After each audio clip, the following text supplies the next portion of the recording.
네, 오늘 우리에게 주신 하나님의 말씀은 구약성경 예레미야서 4장 1절에서 4절까지 말씀입니다. 예레미야서 4장 1절에서 4절까지 하나님의 말씀을 제가 다 봉독해 드립니다. 여호와께서 이르시되 이스라엘아 내가 돌아오려거든 내게로 돌아오라. 내가 만일 나의 목전에서 가증한 것을 버리고 내가 흔들리지 아니하며 진실과 정의와 공의로 여호와의 삶을 두고 맹세하면 나라들이 나로 말미암아 스스로 복을 빌며 나로 말미암아 자랑하리라. 여호와께서 유다와 예루살렘 사람에게 이와 같이 이르노라. 너희 묵은 땅을 갈고 가시덤불에 파종하지 말라. 유다인과 예루살렘 주민들아 너희는 스스로 할례를 행하여 너희 마음 가죽을 베고 나 여호와께 속하라. 그리하지 아니하면 너희 악행으로 말미암아 나의 분노가 불같이 일어나 사르리니 그것을 끌 자가 없으리라. 아멘. 오늘 말씀 나눌 제목은 정말로 원하는가입니다. 여쭤볼까요? 여러분 정말로 원하십니까? 뭘요? 네, 정말로 원하시는데 무엇을 또 원하는지, 또 원하는 바가 주님 안에서 꼭 이루어지시기를 축복합니다. 프로 스포츠에서 현역으로 뛰는 선수들의 나이대가 보통 20대가 많습니다. 그때가 전성기이고요. 서른이 넘으면, 그래서 35세가 넘으면은 근육이 1년에 1%씩 자연히 줄어든다고 합니다. 또 힘줄이나 연골이나 이런 게 닳아지거나 또 굳어져서 부상의 위험도도 높아진다고 합니다. 그래서 보통 20대 많이 뛰고 30대 중반 정도 되면은 이제 은퇴를 하고 코치의 길로 들어서는 경우들이 많습니다. 그런데 30을 넘어 40이 되어서도 현역으로 뛰는 선수들이 가끔은 있어요. 그들은 자기 관리를 정말로 잘한 셈입니다. 우리나라 야구 선수 중에 추신수 아시죠? 추신수 선수가 미국의 메이저리그에 있다가 한국에 와서 지금도 현역으로 뛰고 있는데 딱 만 40이에요. 82년 7월생이더라고요 보니까. 지금 2002년 8월이니까 딱 만 40 넘어선데도 현역으로 뛰고 있어서 보면 자기 관리를 잘 한다라는 느낌이 있습니다. 딱 보면은요. 미국의 미식 축구의 톰 브레이디라고 하는 사람이 있는데요. 사진 보여주시면 이분이 현재 만 45세가 넘었습니다. 얼굴을 봐도 딱 40대처럼 늙어 보이죠, 약간. 그런데 이분이 현역으로 뛰고 있습니다. 여러분 TV에서 얼핏 보셨나 모르겠는데 미식 축구는 엄청 과격합니다. 저 럭비 공을 던지고 또 받아서 뛰고 할 때 상대편 선수들이 와서 온몸으로 부딪혀서 쓰러뜨리잖아요. 그거를 감당을 해야 되는 방식이기 때문에 엄청난 체력을 요구합니다. 근데 이분이 만 45세가 넘었는데도 이 톰 브레이디는 현역으로 뛰고 있을 뿐만 아니라 노련미로 운동하는 게 아니라 체력으로 이거를 이겨내고 있어요. 실제로 이분이 20대 때 이제 그 야드로 계산하면 40야드를 5.28초에 뛰었어요. 20대 때 5.28초에 뛰었는데 40대 때 5.17초에 뛰어요. 그러니까 오히려 더 기록이 단축이 된 거예요. 이해되시죠? 그리고 패스나 뛰는 거리나 터치다운 하는 거나 이게 어지간한 현역 선수들보다 지금 현재도 성적이 더 좋답니다. 그리고 이제 이번 9월 11일 날 가을 시즌이 시작이 되는데 이때 이제 선발전에 나가면 현역으로는 최고령 선수로서의 기록을 세운다고 하더라고요. 이 톰 브레이디의 이렇게 계속 뛸 수 있는 비결은 똑같습니다. 엄격한 자기 관리라는 거죠. 그 자기 관리의 비결이 뭐냐고 찾아보니까 이분이 음식을 조절을 잘했어요. 예를 들면 소위 MSG 있는 거, 라면에 있는 그런 MSG가 오늘 땡겨 이러잖아요. 그래서 라면 하나 끓여 먹는, 이분은 20년 동안 MSG를 일절 안 먹었답니다. 거기 이제 밀가루, 글루텐이나 설탕, 술 이런 거 일절 입에 안 댔고, 옥수수 유전자 변형식품 GMO라고 하는, GMO를 먹어도 되냐 말아야 되느냐 이런 건데, 이런 거, 그다음에 유제품, 커피, 뭐 트랜스 지방 있는 거, 이런 거를 20년 동안 절대 입에 안 댔대요. 브레이디가 이렇게 말을 합니다. 25세 때 나는 늘 몸이 아팠다. 그때는 이렇게 오래 뛸 수 있을지 자신도 없었다. 그러나 아무거나 먹지 않은 덕택에 지금까지도 뛸 수 있게 되었다 라고 말을 합니다. 여기에 더해서 이제 먹는 거 조절하는 거에 더해서 운동하는 방식도 웨이트 트레이닝이라고 이제 하잖아요. 헬스장에 가서 이런 거 역기 같은 거 들지 않습니까? 무거운 거를 들지 않고 가능하면 맨몸으로 운동을 했답니다. 그 넛지라고 하는 게 있어요. 이렇게 한쪽 무릎을 앞으로 가서 구부렸다가 펴는 그런 방식도 있고, 스쿼트라고 의자 다리 자기가 만들어서 버티는 거, 그다음에 이제 또 뭐예요? 플랭크, 이렇게 팔꿈치로 바닥에 대고 엎드려 뻗쳐서 뭐 1분씩 2분씩 버티는 거, 이거 1분 버티기 얼마나 어려운지 몰라요.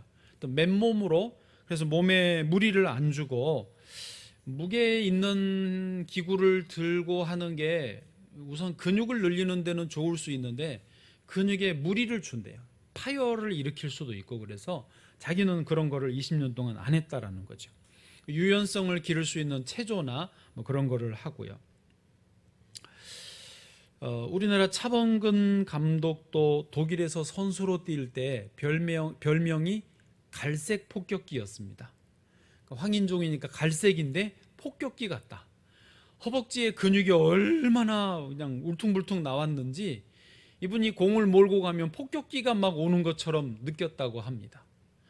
그런데 차범근 감독이 그 선수로 있을 때, 그러니까 교포 생활이니까 한국에서 한국인들이 오면 너무 반갑잖아요. 그 저녁에 늦게까지 밤새도록 이야기하고 놀고 싶은데 차범근 선수는 그때 딱 저녁 10시만 되면 나는 이제 자러 간다. 그러고는 잠들어 갔대요. 아유, 저렇게 정이 없다, 너무 매정하다 그랬는데 사실은 그게 자기 관리의 비결이라는 거죠. 사실 스포츠만이 아니라 어느 분야에서든지 꾸준한 실력, 능력, 어떤 결과를 나타내기 위해서는 철저한 자기 관리는 필수입니다. 그런데 여기 자기 관리를 조금 더 들어가 보면 그런 면이 숨겨져 있습니다. 뭐냐면 어떤 큰 거를 하는 것이 자기 관리가 아니고 아주 작고 사소한 거를 안 하는 게 자기 관리라는 거예요. 다시 말해서 아주 사소한 것, 작은 것, 그러나 달콤한 유혹이 있는데 그거를 참고 잘 넘어갈 수 있는 게 진짜 자기 관리라는 거죠. 그래서 오히려 자기 관리가 어려운 거죠. 왜? 작고 사소하기 때문에 무시하는 거예요. 소홀히 하는 거예요. 아이, 이거 한 번인데 뭐 오늘 이번만 하면 되는데 이거 별거 아닌데 이렇게 작고 사소하기 때문에 우습게 보다가 자기 관리가 안 된다라는 것이죠. 그 되는 사람들은 그 작고 사소한 한 번의 그 유혹을 잘 이겨낸다는 것이죠. 그 작은 사소한 것들이 쌓여서 내 몸을 완전히 망치기도 하고, 거꾸로 이 작고 사소한 것들이 잘 쌓여서 내 몸을 건강하게 하기도 하는 것입니다.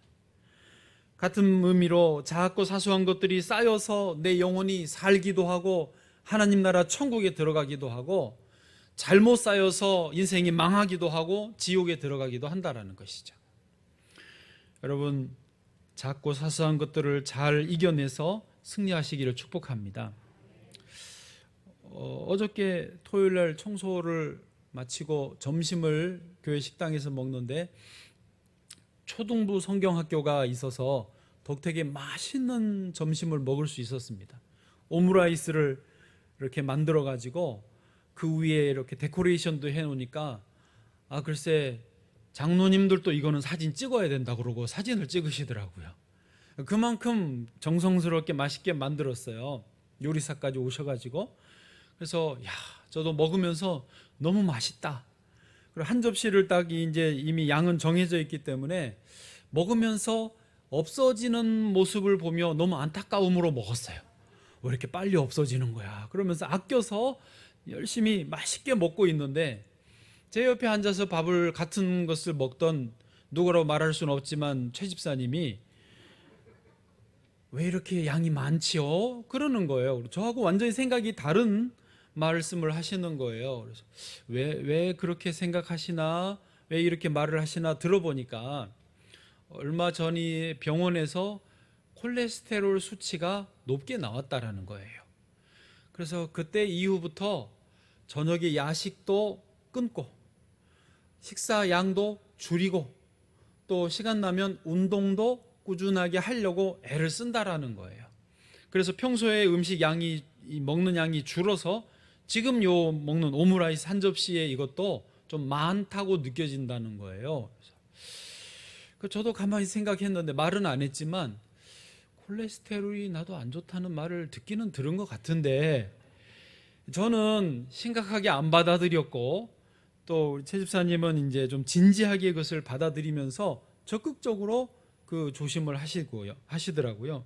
심지어 팔뚝을 보여주는데 오늘 피 검사하고 왔다고 저한테 보여주는 거예요.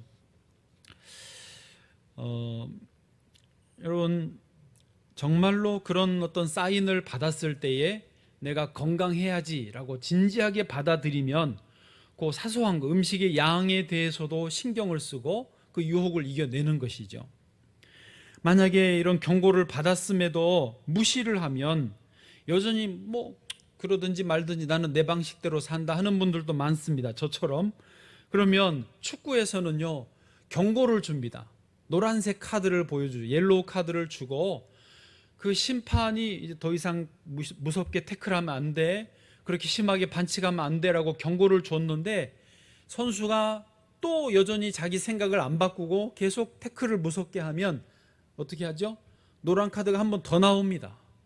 그리고는 그 사람은 완전히 그 경기를 못 뛰고 퇴장을 시켜버려요. 계속 뛰려면 그 처음 경고를 받았을 때 받아들여야 되는 것이죠. 조심해야 된다는 것이죠. 그렇습니다. 작고 사소한 유혹을 떨치는 것, 작고 사소한 일부터 마음을 다해서 잘 감당해내는 것, 그게 성공의 비결입니다. 그리고 그 정말로 마음에 원한다면 작고 사소한 유혹을 잘 이겨낼 수 있는 거예요. 거꾸로 말하면 정말로 마음에 받아들이지 않는 분들은요, 작고 사소한 것에 계속 무시하고 자기 방식대로 살아간다라는 것이죠. 여러분, 그래서 처음 질문을 다시 드려봅니다. 정말로 원하십니까? 네? 정말로 원하신다면 그 사소한 일들부터 승리하시기를 축복합니다. 자, 오늘 본문으로 가겠습니다. 오늘 본문은 예레미야서인데요. 성경 통독을 하면서 뜬금없이 예레미야서를 오늘 본문으로 정했어요. 그런데 연결이 됩니다. 왜냐하면 예레미야 선지자가 활동하던 때가 남유다의 요시야 왕의 재위하던 때입니다. 그게 겹쳐서 오늘 본문을 정했습니다. 요시야 왕에 대해서 그래서 말씀을 잠깐 드려보면 요시야 왕은 어릴 때 왕이 되었는데 상당히 하나님 보시기에 선한 왕이었습니다. 그래서 다윗의 버금가는 아주 선한 왕으로 칭송을 받았습니다. 또한 적극적으로 성전 정화 운동을 했어요. 성전 안에 막 우상이 세워지고 우상의 제단이 세워진 것을 다 정화시키는 운동을 펼쳤거든요. 그리고 나라 전체에 신앙 개혁 운동을 펼쳤습니다. 이런 영적인 운동을 펼치면서 나라의 국방도 좋아지고 경제도 좋아지고 외교도 좋아졌습니다. 백성들도 평안해했고요. 성경에 이렇게 표현합니다. 역대하 34장 33절입니다. 제가 읽어드려 볼게요. 이와 같이 요시야가 이스라엘 자손에게 속한 모든 땅에서 가증한 것들을 다 제거하여 버리고 이스라엘의 모든 사람으로 그들의 하나님 여호와를 섬기게 하였으므로 요시야가 사는 날에 백성이 그들의 조상들의 하나님 여호와께 복종하고 떠나지 아니하였더라. 아멘. 할렐루야. 얼마나 좋아요. 요시야가 살아있고 요시야가 왕으로 있는 동안 백성들이 평안하고 하나님 은혜를 누리면서 살았어요. 그런데 저희가 성경을 통독하면서 여러분 느끼셨는지 모르지만 저는 굉장히 안타깝고 당황스러웠던 시점이 여기입니다. 이렇게 훌륭하고 이렇게 백성들에게 혜택을 끼치던 요시야가 갑자기 애굽과의 전쟁에서 전사하고 말아요. 나이 37에 말이죠. 그 때문에 요시야가 추진했던 신앙개혁 운동도 멈춰버리고 더 나아가서 남유다의 국가적인 운명, 국운이 기울어 버립니다. 요시야가 죽고 나서 23년 만에 남유다 왕국도 멸망을 당해버려요. 그 뒤로 4명의 왕들이 있었어요. 여호아하스, 여호야김, 여호야킨, 시드기야. 4명의 왕들이 다 악한 왕들로서 짧게 끝나면서 나라가 금방 망해버리는 거예요. 제가 이 부분을 읽을 때마다 안타까웠어요. 아니 하나님, 요시야가 이렇게 열심히 해보려고 하고 잘하고 있는데 조금 더 시간을 주시지. 그러면 유다가 더 힘을 내고 하나님께 더 예배하였을 텐데 왜 갑자기 요시야를 죽게 하셔서 요시야 개인적으로도 불행하지만 나라가 어려워지게 했습니까? 그 때문에 온 백성들이 얼마나 어려웠습니까? 다 바벨론 포로로 끌려가잖아요. 그게 제가 참 궁금했습니다.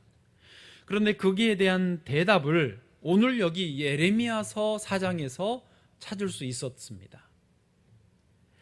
우리가 하나님의 깊은 섭리를 다 이해할 수 없지만 예레미야는 선지자니까 요시야 왕 때 활동했던 선지자입니다. 그래서 요시야 왕과 제사장과 신하들이 개혁운동을 펼치고 있는데 따로 떨어져 있는 예레미야가 동시대에 있지만 예레미야 선지자가 하나님의 뜻을 선포하는 거예요. 개혁운동하고 있는 거에 대해서 하나님이 뭐라고 하시는지 그 내용이 여기 예레미야 4장에 있다라는 말이에요. 할렐루야. 잘 보세요. 자, 4장 1절부터 보실까요? 하나님이 그들에게 뭐라고 하시는지 읽어보시죠. 4장 1절입니다. 시작. 여호와께서 이르시되 이스라엘아 내가 돌아오려거든 내게로 돌아오라. 내가 만일 나의 목전에서 가증한 것을 버리고 내가 흔들리지 아니하며. 아멘. 자, 보십시오. 중간에 이스라엘아 너가 돌아오려고 하는 거 좋다. 개혁운동, 영적인 운동하는 거 좋다. 돌아오려거든 내게로 돌아오라. 내가 받겠다라고 하는 것인데요. 그런데 조건이 있어요. 너가 만일 나의 목전에서 가증한 것을 버리고, 그냥 돌아옵니다 라고만 하지 말고 가증한 것들은 버려라라는 것이죠. 그리고 흔들리지 말라는 거예요. 2절도 가보시면요. 2절입니다. 시작. 진실과 정의와 공의로 여호와의 삶을 두고 맹세하면 나라들이 나로 말미암아 스스로 복을 빌며 나로 말미암아 자랑하리라. 아멘. 즉 진실과 정의와 공의로 여호와의 삶을 두고 맹세를 하라는 것이죠. 즉 마음으로부터 진실하게 돌아오라는 거예요. 마음 중심에서부터 생각과 말과 행동이 근본적으로 하나님께로 온전히 돌아와야 된다라는 것이죠. 그러면 사람들이, 다른 나라들이 복을 빌고 나로 말미암아 자랑하리라. 내게로 돌아오게 될 거다. 그런 말씀을 하나님이 하시는 것입니다. 또 한 절 더 가보실까요? 3절까지요. 3절요요. 시작. 여호와께서 유다와 예루살렘 사람에게 이와 같이 이르노라. 너희 묵은 땅을 갈고 가시덤불에 파종하지 말라. 아멘. 예, 계속 같은 의미를 말씀하시는데 너희가 땅에 씨를 뿌릴 때 묵은 땅을 갈아라. 그러니까 마음밭을 갈아엎어야 된다는 거고, 그리고 가시덤불, 여러 가지 욕심과 세상의 탐욕으로 가득한 마음의 가시덤불을 어떻게 해요? 제거하고 그리고 파종하듯이 그렇게 하고 내게로 돌아와야 하나님이 받아주시겠다라고 하시는 말씀입니다. 지금 아까 상황을 말씀드렸죠. 요시야 왕과 지도자들은 국가를 새롭게 하기 위해서 여러 가지 개혁 운동을 펼치고 있습니다. 개혁을 추진하는 사람들은 이렇게 말했습니다. 이제 곧 나라의 미래가 좋아질 것이다. 낙관적인 말들을 쏟아냅니다. 게다가 이스라엘에는 성전이 있고 하나님 법궤가 있으니 이스라엘은 망하지 않을 것이다 라는 그런 믿음도 있었습니다. 그런데 예레미야는 하나님께서 그 말씀하시는 게 뭐냐? 마음으로부터 돌아오지 않으면 개혁이 실패할 거라는 거예요. 에레미야가 볼 때 당시의 개혁 정책들의 문제는 겉으로 표면적으로는 개혁을 추진하고 있지만 안에 근본적으로는 하나님 앞으로 돌아오지 않는다라는 거예요. 제도는 뜯어 고치고 법은 바꾸지만 마음의 생각은 바꾸어지지 않는다라는 거죠. 사람들의 마음은 여전히 죄 가운데 있고 악행에 빠져 있고 가시덤불이 묵은 땅이 그대로 있는 상태이기 때문에 달라지는 것은 없다. 오히려 망할 수 있다라는 것이죠. 반대로 말해서 정말로 마음과 생각이 달라지면 하나님이 은혜를 주신다. 정말로 원하면 겉의 모양은 조금 어설퍼도 하나님이 복을 주신다. 살려주신다라고 하는 것입니다. 제가 에티오피아에서요 빵 나눔 사역을 했어요. 여러 사역들 중에 그 수도 아디스아바바의 그 길거리에서 먹고 사는, 자고 먹고 사는, 빌어먹는 사람들이 수천 명이에요. 주로 어디에 많이 몰려 있냐면 이제 정교회라고, 에티오피아 정교회 큰 예배당들이 있으면 그 주변에 몇백 명씩 있어요. 또 어디에 있냐면 그 고가다리 밑에 비를 피할 수 있으니까 거기에도 또 몇백 명씩 살아요. 그냥 거기 살아요. 그걸 다 여기저기 모여 있으니, 흩어져 있으니까 다 숫자 해보면 수천 명이거든요. 그래서 목요일 날 저녁에 한 9시쯤 되면 저희들이 매주 빵을 그 봉다리에 담고, 예를 들면 요만한 빵 2개를 담고, 그다음에 바나나 한 2-3개 담고, 그다음에 초콜릿 같은 달달한 거, 단 거 또 먹어야 되거든요. 그거 담고, 그다음에 전도지 담고 해서 비닐 봉다리를 만들어요. 그걸 한 500개 정도씩 만들거든요. 그리고 봉고차에 다 싣고, 주로 제가 운전을 합니다. 그다음에 청년들이나 좀 젊은 집사님들이 한 7, 8명이 봉고차에 타요. 그리고 이제 그 근처에 가서 빵을 나눠주는데 차가 멈춰 있지 않고 사람들을 불러 모으지 않습니다. 절대로 불러 모으면 큰일 나요. 왜 밤에 9시에 가느냐? 그때가 이제 이분들이 저녁에 잠이 들락말락 할 때입니다. 완전히 잠들어 버려도 안 되고 깨어서 말똥말똥해도 안 돼요.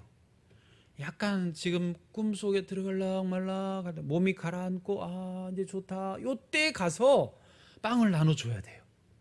왜 그러느냐면 깨어 있으면 막 덤벼들어요. 우리한테 손에 있는 거 뺏어가고 받았으면서 뒤로 숨기고 또 더 달라고 그러고, 어떤 힘 있는 사람들은 차 안으로 뛰어 들어가지고 이거를 막 가지고 가요.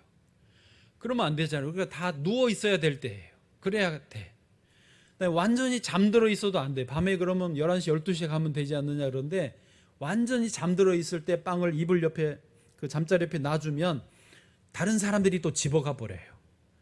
그래서 한지 잠결에 잘락말락한데 다보 알레, 다보가 빵이고 알레가 여기 있어요거든요. 다보 알레 게타이바르크, 하나님의 축복이 함께 하시기 바랍니다. 이렇게 이제 해주고 놔주면 꿈결에 잠인데 일어날 수는 없고 손에 빵이 잡히니까 움켜쥐고 자요.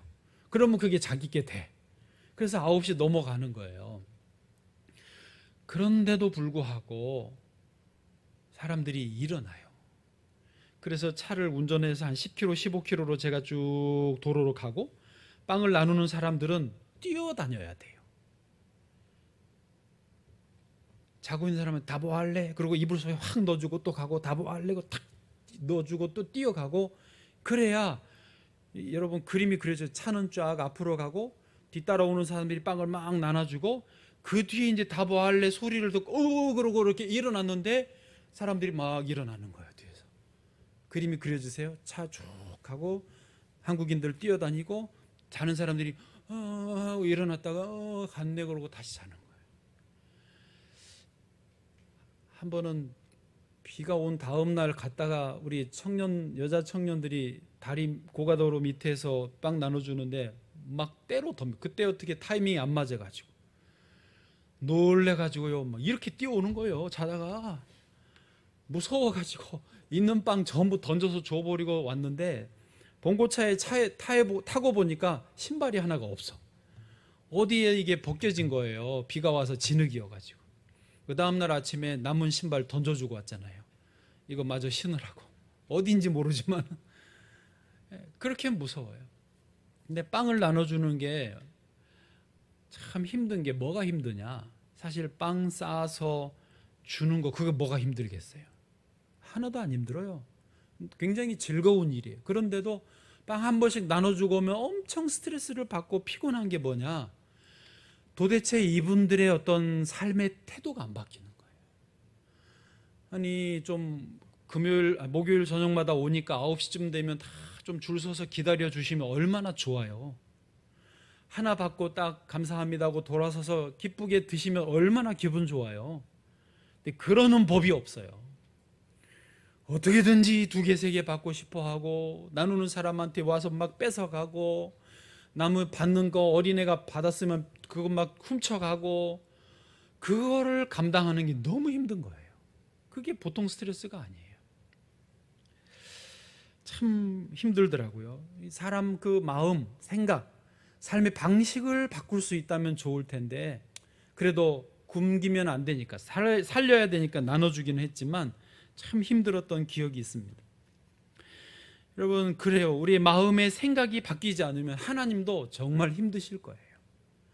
아무리 은혜를 주셔도 아무리 복을 주셔도 내가 안 바뀌는데요. 내 마음이 안 바뀌는데요. 그래서 법의 허점이라는 말이 있잖아요. 정부가 아무리 법을 바꾸고 보완을 하고 또 대책을 마련해도 사람들이 뭐 그 안에 가만히 있습니까? 풍선 효과라고 하듯이 뭐 서울 어디 투기 금지 지역인가 뭐 이렇게 하면 다 경기도로 몰려가고 경기도를 또 다 막으면 인천으로 몰려가고 인천을 막으면 세종시로 몰려가고 세종시를 막으면 뭐 제주도로 몰려가고 이 인간의 이 마음의 욕심을 못 막아요. 그 풍선 효과 있는 거예요. 지금은 금리가 올라갔으니까 이제 사람들이 잠시 가만히 있습니다. 그러고는 다 뉴스를 보고 있죠. 아파트 값 떨어진다. 이제 언제 사면 되겠지. 그러고 이제 준비하고 있는 거예요. 이게 지금 시간이 문제지 이 속에 있는 마음의 어떤 욕망과 욕심은 못 바꿔요. 여러분도 말은 안 하지만 다 지금 아파트 있는 분들은 어떻게 떨어진다 그러고 없는 분들은 좋아하고 주여 삼창이에요. 결국은 마음의 변화를 받아야 됩니다. 생각이 변해야 사람이 변하는 것이죠. 존재가 변해야 행동이 변한다고 말하지 않습니까? being이 변해야 doing이 변한다. 하나님께서 내 존재, 마음의 근본이 변할 때 그에 합당한 은혜를 주신다라고 오늘 예레미야를 통해 말씀하시는 것입니다.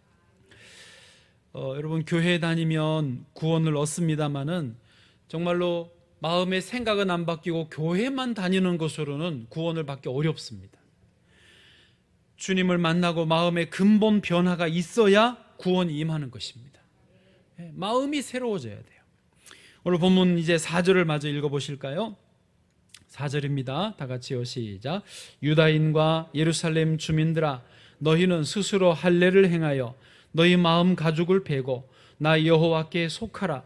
그리하지 아니하면 너희 악행으로 말미암아 나의 분노가 불같이 일어나 사르리니 그것을 끌 자가 없으리라. 아멘. 요시야 때의 개혁 운동을 펼친다고 하지만 예레미야를 통해서 하나님 주신 말씀은 뭡니까? 너희 마음의 할례를 해라는 거예요. 마음의 가죽을 베라는 거예요. 묵은 땅을 갈아엎고 가시덤불을 치우는 근본적인 변화가 있어야 하나님의 은혜가 임한다는 것이죠. 그것 없이 그리하지 아니하면 이라고 하셨어요. 그러지 않으면 너희 악행으로 말미암아 분노가 불같이 일어날 것이다. 끌 자가 없을 것이다. 안타깝지만 그 근본의 변화가 되지 않아서 요시야 때의 정책은 실패했고 나라는 23년 만에 완전히 망하게 되었다라는 것입니다. 오늘 저와 여러분의 심령이 근본적으로 변화되기를 축복합니다. 베드로가 예수님을 진정으로 만났을 때가 바로 그때였어요. 누가복음 5장 8절을 보실까요? 같이요. 시작. 시몬 베드로가 이를 보고 예수의 무릎 아래에 엎드려 이르되 주여 나를 떠나소서 나는 죄인이로소이다 하니. 아멘. 베드로가 예수님을 만나는 순간 자기의 속 사람이 그대로 보였어요. 나를 보니까 나는 너무 추잡하고 더럽고 악하고 생각하는 것마다 죄만 생각하고 이런 내가 너무 부끄러운 거예요. 그래서 주여 나를 떠나십시오. 나는 죄인입니다. 이 고백을 하였던 베드로의 인생이 그때부터 달라지기 시작한 거죠. 내가 얼마나 부끄러운지, 얼마나 죄인인지를 인정하는 순간부터 우리의 구원은 시작이 되어지는 것입니다. 그래서 예수님은요, 우리들의 겉모습을 바꾸기 위해 오신 것이 아니라 내면을 바꾸어 주기 위해 오신 줄로 믿습니다.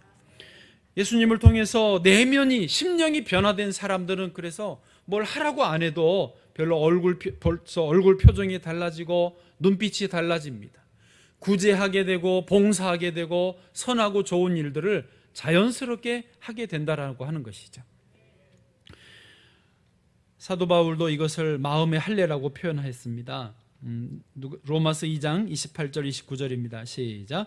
무릇 표면적 유대인이 유대인이 아니요 표면적 육신의 할례가 아니니라. 29절.